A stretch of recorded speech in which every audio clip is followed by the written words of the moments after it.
Welcome back to the training room brought to you by Lionel University. This is the podcast for us, the fitness professionals.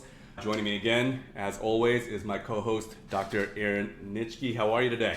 I'm doing well, John. How are you?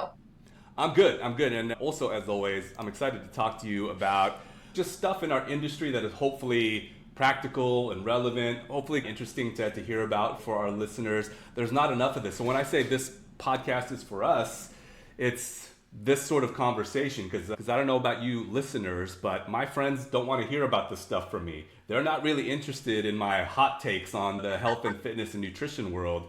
So it's conversations like this that allow me to talk about these things and hear other people's perspective. Absolutely, me too. Yeah, my friends, I'm in the same boat. They're just like, oh, I don't care. So we get to nerd out together for a while, and I love it. Yeah, absolutely. So this episode is going to be about trends and trends that we're watching. And this is not necessarily hot takes. This is not necessarily declaring who the winners are and who the losers are. We just want to share what's going on in the industry because, one, you may not know what's going on out there in the industry, but then there are other things you definitely know that they're going on, and that's part of why they become trendy. And my hope for us and for all the listeners is that we just, through these conversations, develop ways to just think about this information. Not just repeat what you heard on the internet, but actually give it some thought. And if these things are grounded in something that's useful and practical for you and or your clients, then there might be something there. If it's not so practical or not so useful, then we got to decide. I know that some influencers told me this is cool, but it doesn't seem to be practical for anyone. Then why is it so cool? Why do I need this? These are the questions that I would hope we all ask when we're approaching different trends in the industry. So speaking of trends, I was hoping, Erin, you can define for us what a trend is before we talk about the trends in the industry. Yeah, absolutely. So a trend is really a general direction in which something is developing, changing, moving. I see it as something different than a fad. Like a fad is something that's going to be like short-lived. But with trends, we tend to see them begin and then they're threaded throughout and continuing on into the future. So it's just something that's going to be changing and moving in a certain direction. We're starting to see more and more of a certain theory or application or tool. Yeah. I think an example of that is when I started in the industry, there just was not a lot of women lifting heavy weights. And then it started to become a thing. It started to become a bit of a trend. CrossFit helped with that a lot. To fast forward to now, and now it's the norm that you see in gyms, is that the men and women are sharing space and fighting over squat racks and that sort of thing. So that's a trend that I think was a very positive trend that became the norm. Yeah, absolutely. Like we tend to see with trends, they get woven into the culture of something. Like it's something that develops and then it gains traction and more research or evidence comes out about it. And then it becomes integrated into our daily practice. Like you said, just becomes part of the thing. It's part of the norm. It's what we do. Yeah. When we're talking about these trends, and this is a question for you, what do all these trends mean for our clients? And I ask it from this perspective. When I started in the industry, we didn't have access to as much information, right? So the trend might be set by a TV show or maybe something you read in a magazine, and now you can see different trends on a daily basis. So all this information and all these trends, what could this possibly mean for our clients? I think it can mean a couple of things. Depending on who is promoting the trend, it could mean it becomes maybe problematic because it is not rooted or grounded in science and or it is presented in a way that cherry picks the science. As science nerds, we understand that there's context to studies, there's context to all of these things. So it could become problematic, but it could also mean a different approach for our clients. It could mean a fresh perspective on how we train. It could mean finding more supportive tools for them as they work towards whatever their wellness vision happens to be. So it can have positive outcomes. And most often it really does as we start to think about how we can integrate whatever trend is moving along into our daily practice. But it also, we need to educate our clients too. For sure.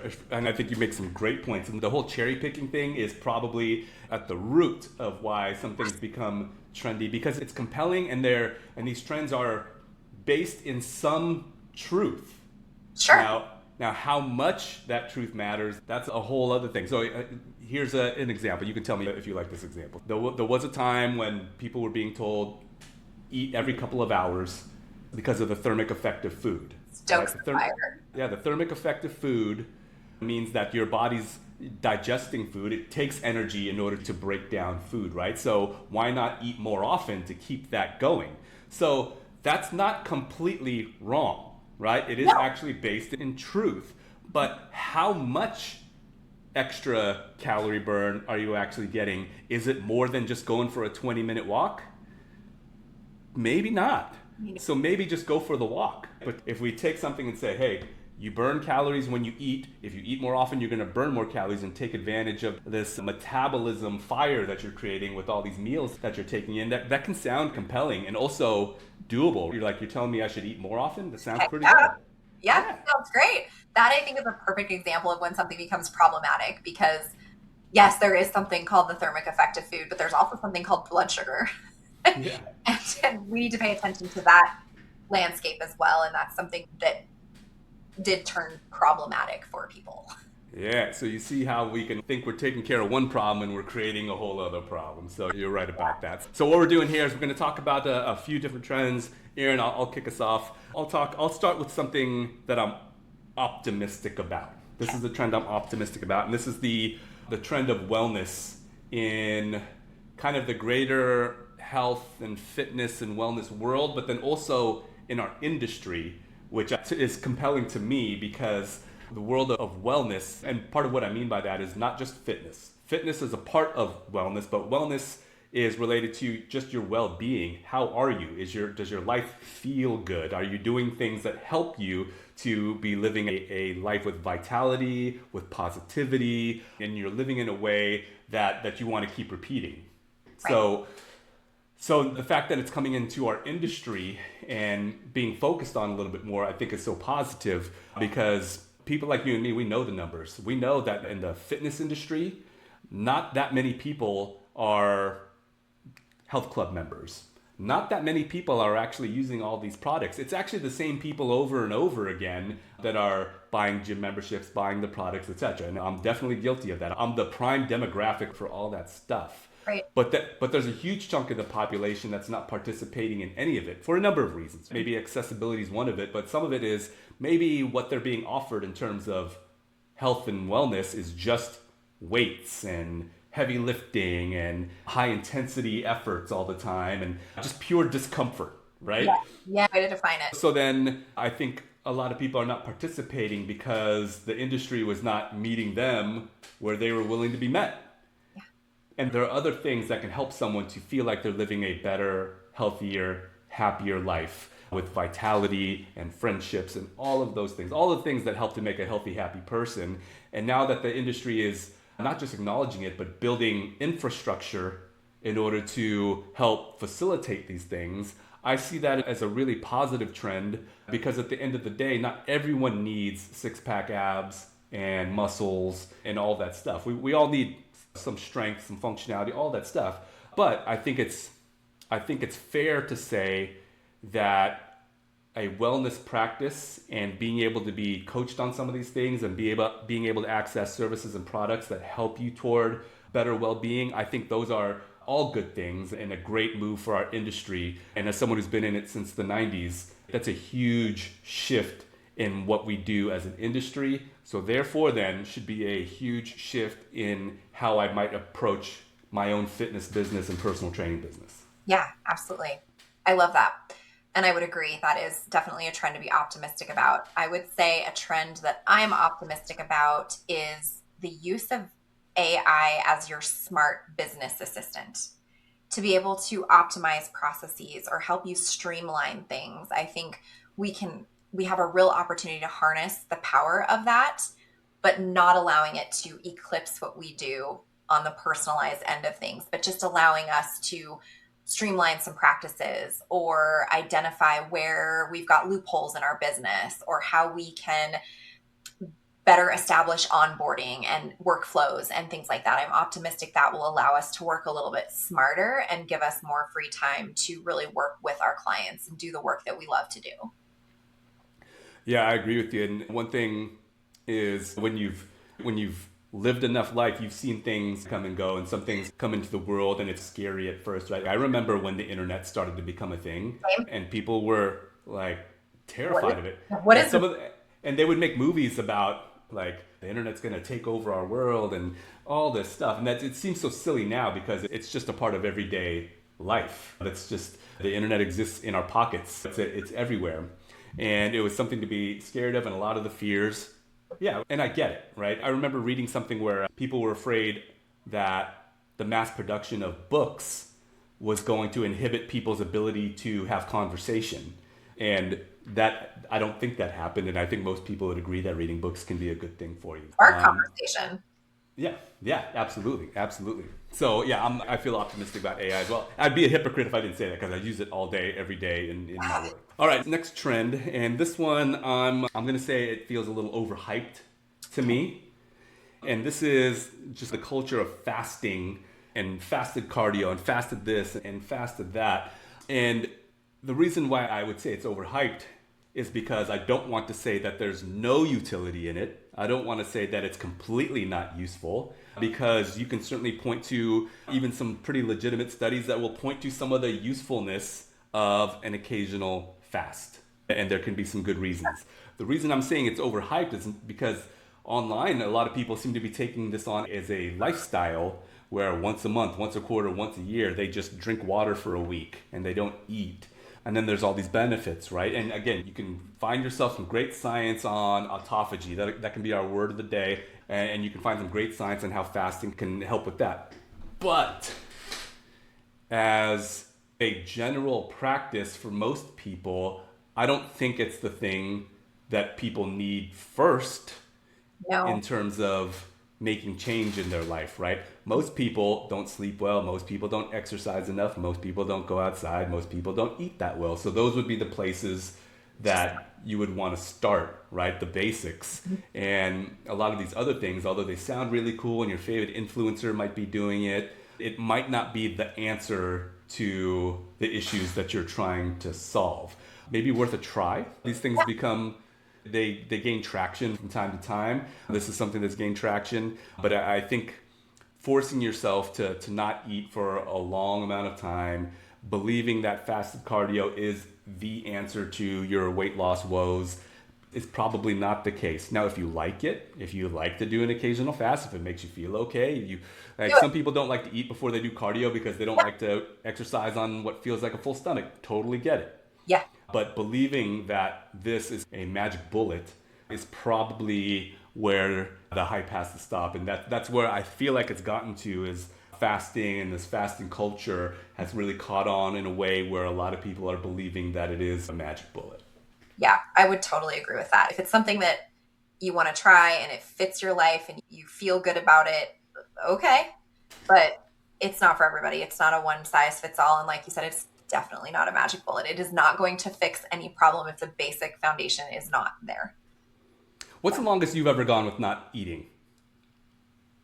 Probably only 12 to 15 hours. Yeah, I fast, but like I eat dinner and I digest and I go to bed and I get up and I have a pre-workout snack. So it's probably 12 to 15 hours. So we have a natural fasting built into just the nature of living and the fact that we have a sleep rhythm and we have to sleep. But yeah, I would not intentionally fast. I can't think. I get cranky. I have no focus. You do not want to not feed me. Yeah. I got to say that I'm pretty impressed when people say they haven't eaten in like a week. Yeah. So for the most part, eating regularly is a good thing. Beneficial. Yes, absolutely. All right. What do you got next? I would say one I am skeptical about, or that's overhyped, I should say, is the fact that we're have all of these wearable tech devices, and they're great. I have an Apple Watch. I love it. But taking the data and the metrics from wearable tech and assuming that it's 100% accurate and like living, dying, and breathing by what those numbers say is pretty overhyped. Because it's not going to fix whatever the problem is, because it's not 100% accurate. And I think that's the biggest overestimation that we make, is that it's a tech device, it's a smart device. So of course it's accurate. No, it's not. Even your GPS is not 100% accurate. It leads me astray all the time. So when we are putting too much stock into the metrics that come out. And I am a data person. I love data. It tells a story. Numbers are fun. I like to see trends. I like to be able to see those things. But we have to interpret it knowing that it is not 100% accurate. And what it can help us do is identify patterns and maybe gaps and holes and things like that. Can't solve our problems. It's not going to be 100% accurate, and it's certainly not the magic bullet. And I think that tends to be overhyped. Is what does your Apple Watch say, or what does your Aura Ring say, or what does this say? We have to also take into account that the accuracy of those is sometimes off by 20%. Yeah, agreed. And there's plenty of information out there that will tell us how accurate or inaccurate a lot of these tools are. And that to me is the tool in and of itself. So I've used all kinds of wearables. I wear an Aura Ring now, and it tells me how much I sleep. It'll tell me things about calorie burn, etc. And it might be off, but what you can tell is if you use the same tool consistently over time, then you can start to see trends. And that's another word of the day. You can start to see trends. It's like when my Aura Ring says I'm burning this many calories, I tend to lose weight. So then you start to say, okay, according to my Aura Ring, I got to get to that point where I'm burning 3,000 calories a day. And whether or not it's actually 3,000 calories burned or not, the point is that you're using the information from the tool that you use consistently to let you know if you're going in the right direction or not. That's why they tell you if you get your body fat tested, try to use the same tool, under the same circumstances. Because if you use a different tool and do it under different circumstances, then it's a different test, really. It really is. And you're not controlling for the same thing because you aren't using the same tool, and maybe it's not calibrated in the same way, or it's not the same time of day or something. Like it has to be repeatable. That's what makes a great study, is when it's repeatable. Yeah, absolutely. All right, next up, I've got one more, and I'm going to put this in the category of kind of skeptical and overhyped. This is a culture thing again. So I was talking about the fasting culture before. Now I'm talking about the culture of optimization. And it makes me think of these morning routines. And trust me, I've read a lot of the books. I've studied a lot of these routines. And luckily, it's been instilled in me to ask questions, right? So I'd read these books and it would say, what you have to do right after you wake up is you have to make your bed right away so that you get your first win of the day and start on a positive note. And although I can make sense of that in my mind, that sounds nice. Yeah. It sounds like it's telling me that if I don't make my bed right away, that I'm not going to have a good day. Right. And that can't be true, because I have 50 years of evidence to tell me that there's been times I haven't made my bed and my day went just fine. That's fine. So although some of these practices can be good, living them as rules that have to happen, like people call them your non-negotiables. Like I feel like you have to be able to negotiate sometimes. Yeah. And having all these non-negotiables, what it can do, and I've experienced this with clients before, is that it adds another thing. It's another thing that they have to do. And if they don't do it, now they're not being successful. A lot of our clients, they do tend to follow an all or none kind of experience when it comes to making behavior change. They can be great for 30 days in a row, but then one day they mess up and they feel like they've messed up everything. And that's just not the case. Trust me, if you're good 30 out of 31 days, you're doing great, as a matter of fact. And this whole culture of optimization, like optimizing every minute of the day, being productive every minute of the day, it sounds good, and I can see some of the logic behind it, but when do you get to just be a regular human? And that can be different from one person to the next, but I do think that trying to optimize every single minute of the day actually takes away from the point that it's trying to be serving, and that is helping you with your well-being and your wellness, etc. So I think I'm pretty skeptical of, and I do think it's overhyped, that we have to be optimizing everything in our lives. And again, this is coming from someone that I've tried to do things to optimize my food intake, my supplement intake, the way that I exercise, etc. And I've taken good things out of some of that, and then some of it I left behind. But I think it does put people in a place where they watch these influencers online and they think, how can I optimize every minute of every day? I got kids. I got to drive to soccer practice. I got I'm tired. Yeah, Like like it's I like you're don't not want allowed to to. be tired anymore. Yeah, I know. Like I'm tired and I don't want to. And there is nothing that's going to throw your schedule off more than a couple of kids. I agree of that. I love that. I would have to agree. Is it's working against the whole point it's trying to make, and it will become if it becomes a stressor, it hasn't optimized anything. It's minimized things and minimized the joy that you're going to feel in your life. So I definitely agree with that. I would say something that I am skeptical of is this notion of biohacking and or this peptide therapy for the masses. I haven't really seen a lot of longitudinal research on that, and I would like to know a little bit more about it. So I'm skeptical, I'm cautious of it because I'm starting to see even online people posting about, oh, I just had a mitochondrial test and my mitochondria needs more support, and so these are the peptides I'm going to start injecting. And I'm like, what are we doing? What? What First is of that all, test? what? How did we test the powerhouse of the cell? What look like? What did that entail? And what's the data? What's the research that supports that kind of test? And what's the research then that if that test is valid and reliable, the solution points to, well, these are the peptides you should take. Very skeptical of that whole kind of culture and people buying these things left and right. And it's a little frightening because I want to ask the question, where's the evidence? Not that it might not be completely valid. Maybe it is. I just don't know what the story is. And I'm certainly not going to buy into it until I actually know, okay, what does the longitudinal data say on this? And how is it solving that problem? And who said you have mitochondrial dysfunction? What is that? Like what? So I'm very skeptical of that. I have a lot of like little question marks in my mind of things I would ask. And you should. That's why, that's listeners, that's why we have the PhD here to say things like longitudinal on the show. But I have skepticism about this too, and here's why.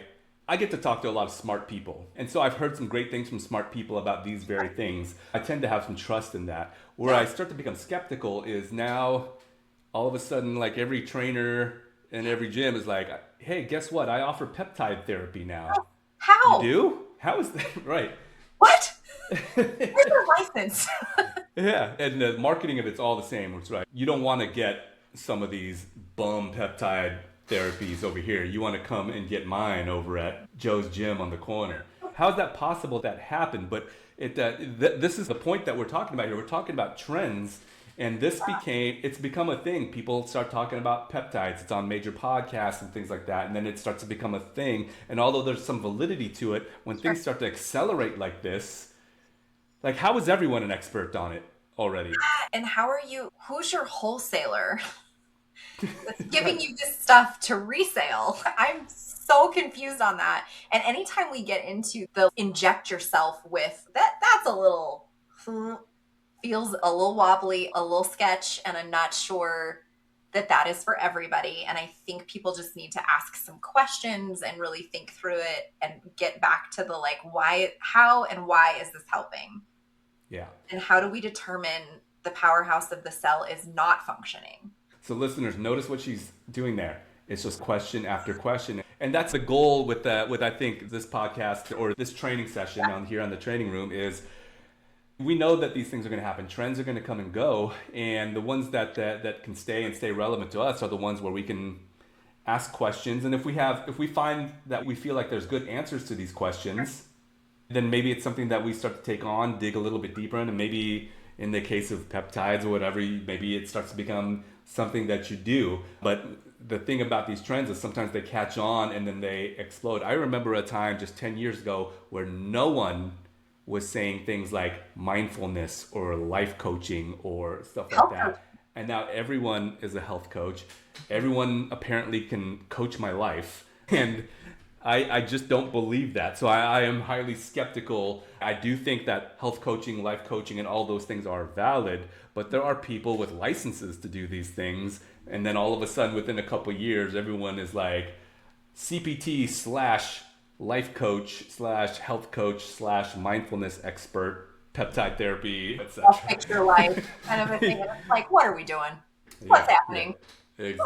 Exactly. So listeners, hopefully this gives you the opportunity to just think about what you see out there in the health and fitness industry, some of the things that are popular, and just gets you to start asking some questions. We live in the age of information, so if you got questions, you can start looking around for answers. Now, you don't always get the best answers, but at least you're doing something about it and looking into it so that you can start to formulate your own opinion. And then you can continue to do things like listen to podcasts like this or one of Dr. Erin's many other podcasts and get a lot of great information about what experts in the field and people who've been working in the field for a long time think about trends and whatever's happening in the industry. And I think as an industry, if we have more conversations like this, then at least all of us professionals can start to get on the same page with how we're best serving the people who are taking part in our industry, our clients, our gym members, etc. Absolutely. Yeah, for sure. You got to keep an eye on where the evidence is going. And part of that includes asking those questions and just approaching it with curiosity. The same way you would coach a client, approach them with curiosity. You should do the same when you're seeking out the whys and the hows of what a trend is. Why is it trending, and where's the evidence, and what's the foundation of this? What's the basis? Yeah.